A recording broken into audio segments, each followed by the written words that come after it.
Hey guys, welcome to a new video. In today's video, I'm going to be sharing with you guys an article that I terribly wrote here for Google on my blog. And the reason why I want to share this is because be as transparent as possible. That's firstly the first purpose.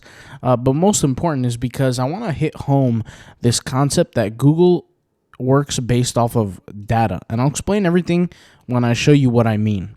So I had wrote this article right here, and I did about, let's say, 70% or 80% of what needed to be done in my opinion. I completed the article about, like I said, 80%, and then I checked the results on Content Pace, which is just another way for me to track kind of, am I using the right keywords? Am I using the right data? And on the surface, the article is a pretty decent article. Now, don't get me wrong, I have to clean certain things up. I have to, remove certain things. I have to add in certain things, maybe anchor some text. But in terms of the work, there wasn't that much left in my mind. And all the indicators showed that to me. You could see here the word count that I have is 2,693, which is kind of above, some of them here. The readability it's decently readable. Keyword frequency, I don't really worry about that too much because Google will pick that up anyway. Here we have images. I added 5 images, more than enough. Headlines, I mean, you could check all this kind of data. It seemed like I was, did a pretty decent job at it. But when I looked deeper into the article right here, which this is effectively the article right here, I was missing a lot of the different keywords that Google is actually looking for. And these are all different keywords right here that Google is looking for. And I used this example before.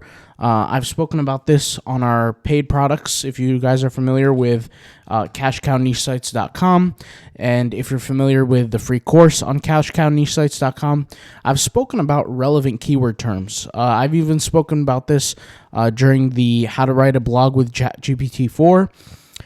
I've spoken about this on how to write a super post, these paid products, and like I said, in the free course. But Google is looking for relevant keywords. And these relevant keywords are deemed relevant by their presence in other articles. And if that makes sense, basically, if I was to write an article, I'll give you a perfect example about credit cards, right? And I've used this example maybe 20 times already on this channel. But if I was to write an article on credit cards and what's the best credit card for college students, let's say, I'm probably going to have to compare and contrast different articles like, different credit cards like Capital One's credit cards, the Visa, MasterCards, credit cards that come with different bank accounts like Chase. Let's say, they don't come with bank accounts. Sorry about that. Like Chase, different Chase accounts, different cashback things, and all these words that I'm using right now, they represent certain keywords, right? Like Chase, Visa, MasterCard, American Express, cashback, 1%, 2%, etc. All these things Google is actually looking for because all the other blogs that ranked on Google contain those specific keywords in high quantities. And they have a specific keyword density. And density just means that it's a certain percentage of the amount of keywords that exist with those specific, exact terms, right? And that's what Google is looking for. So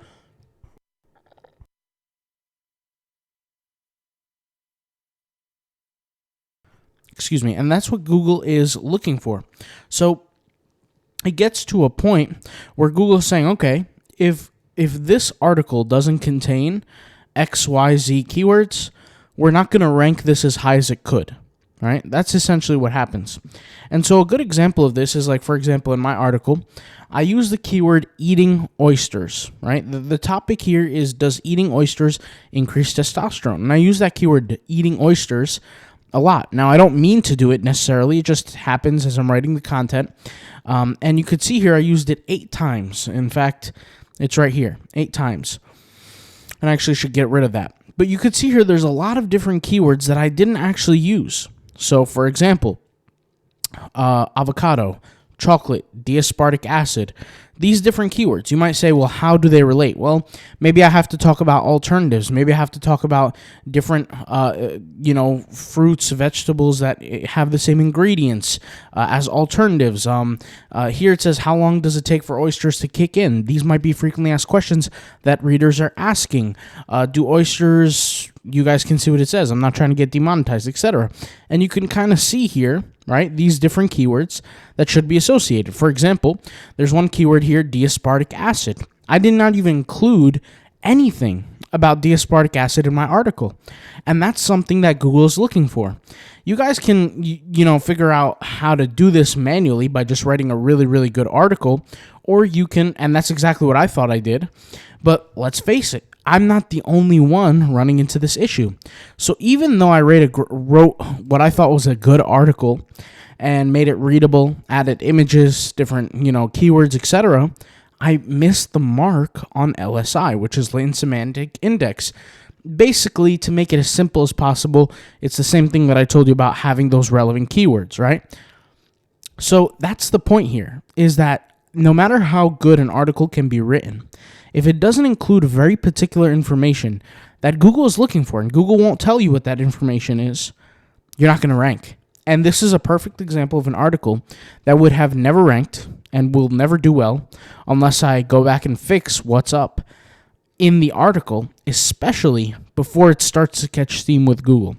And since this article was just published yesterday, I can do that. Okay, so that's exactly what I'm going to do. In fact, I added a little paragraph here about D-aspartic acid right here, and that covers the needs for the D-aspartic acid conversation. But the point is that you want to study your competitors' articles. You want to look at what they're doing, what they're including, what topics they're talking about, and that could help you and impact your success. And no matter how good of a writer you are, just like me, and I would say I'm pretty good. Like I said, I have over 40 websites that do well, provide an income every month. No matter how good you are, you can still miss the mark. And not to say that it's a mistake, but it's a blind spot that you might not have noticed. And the reason why I was so motivated to make a video on this, because this is a lot of keywords that frankly I'm just missing the mark on. So it's good to write an article and then track it and test it later and look into the differences that your competitor is doing versus what you're doing. And hopefully this video helps out and provides some sort of, I guess you could say, guide for some of you guys who are watching this. I'll talk to you guys later. Thank you guys for watching. Peace out. Bye.